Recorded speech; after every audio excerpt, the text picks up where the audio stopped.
Supreme court द्वारा आरक्षण के वर्गीकरण पर दिए गए निर्णय के विरोध में रेलवे के एससी/एसटी कर्मचारियों का यूनियन विरोध प्रदर्शन किया तथा राष्ट्रपति को ज्ञापन रेलवे जीएम गोरखपुर के माध्यम से दिया। इस विरोध प्रदर्शन में कई मंडल के रेलवे के एससी/एसटी कर्मचारियों ने भाग लिया और यूनियन कार्यालय से जीएम कार्यालय तक विरोध मार्च निकाला। मेरा नाम बच्चू लाल, मैं zonal president all India SC ST railway employees association.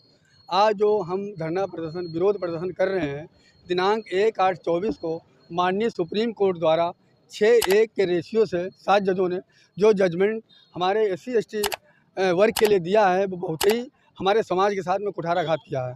उन्होंने जो जजमेंट दिया है उसमें कहा है कि आरक्षण में आरक्षण की बात कही है, जो एकदम निराधार और गलत है। हमारे वर्ग को उन्होंने बांटने का प्रयास किया, वो निराधार है। और उन्होंने उसमें एक क्लॉज दिया है कि जिस भी एससी/एसटी को एक बार आरक्षण का लाभ मिल चुका है, उसको दूसरी बार नहीं मिलेगा। ये सरासर गलत है। और इसके साथ में उन्होंने ये भी कहा है कि जो एससी/एसटी वर्ग के लिए सुविधाएं दी जा रही हैं, उसमें ढेर सारी कर्टेलमेंट इसमें इन्वॉल्वमेंट हो गए हैं।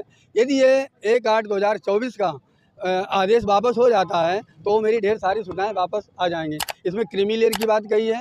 क्रीमी लेयर हमारे लिए उन्होंने 2.5 लाख रुपए रखा है, जबकि ईडब्ल्यूएस के लिए 8 लाख दिया है। ये एकदम सरासर गलत है। हमारी मांग है, हमारे समाज की मांग है कि पहले जाति गणना करवाई जाए। जाति गणना करवाने के बाद उसके आंकड़े प्रस्तुत किया जाए। आंकड़े प्रस्तुत करने के बाद में उसमें शिक्षा का आंकलन किया जाए। जो उन्होंने 3 वर्ग में बांटने की बात की है, ABC, ए में कुछ 5%, बी में 5% और सी में 5%। जो इन्होंने लास्ट वाला कैडर लिया है, उसमें हमारे समाज के बहुत ही हम लोग दबे कुचले लोग हैं। उसमें होगा ये कि वो लोग जब शिक्षित नहीं हैं तो उनको जो आरक्षण देंगे वो शिक्षा की बदौलत नौकरी नहीं पा पाएंगे, तो इसको वो जो है नॉट फॉर सुटेबल NFS करके सारी सुविधाएं छीन लेंगे। लगातार 3 वर्ष उसको NFS करके वो जनरल में दे देंगे। इस तरीके से हमारी ढेर सारा जो अभी जो हमारा आरक्षण है और बहुत हम माइनस पर चले जाएँ, ये मेरी मांग है। ये जो माननीय सुप्रीम कोर्ट ने 1 अगस्त को जजमेंट दिया है कि SC/ST के आरक्षण में सब क्लासिफिकेशन होना चाहिए, जबकि उस जो जजमेंट आया उस जजमेंट में क्रीमी लेयर का कोई प्रावधान नहीं था। लेकिन 8 जजों में से 7 जजों ने ये दिया कि भाई इसमें क्रीमी लेयर भी होना चाहिए। क्रीमी लेयर का कोई आंकड़ा अभी तक सुप्रीम कोर्ट ने स्टेट गवर्नमेंट को बोला है कि आप आंकड़े जुटाइए, उसके आधार पर क्लासिफिकेशन करिए।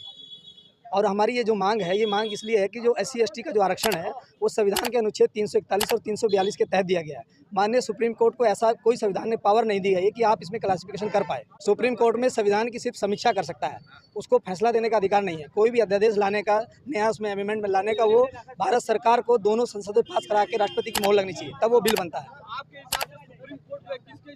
सुप्रीम कोर्ट ने संविधान से ओवर रूल करके ये गैर संवैधानिक फैसला दिया है। ये जो पंजाब गवर्नमेंट का हाई कोर्ट में गई थी, पंजाब हाई कोर्ट ने इसको खारिज कर दिया था। इसको खारिज कर दिया था पंजाब हाई कोर्ट ने।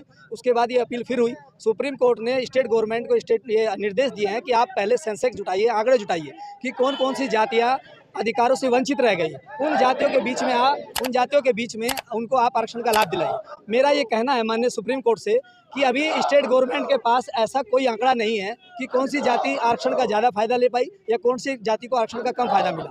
और मैं आपको बताना चाहता हूँ कि पंजाब जब ये स्टेट गवर्नमेंट में ये जजमेंट आया तो वाल्मीकि और मजहबी सिख, उन दो समुदाय के बीच में 7.5% का आरक्षण दिया गया था।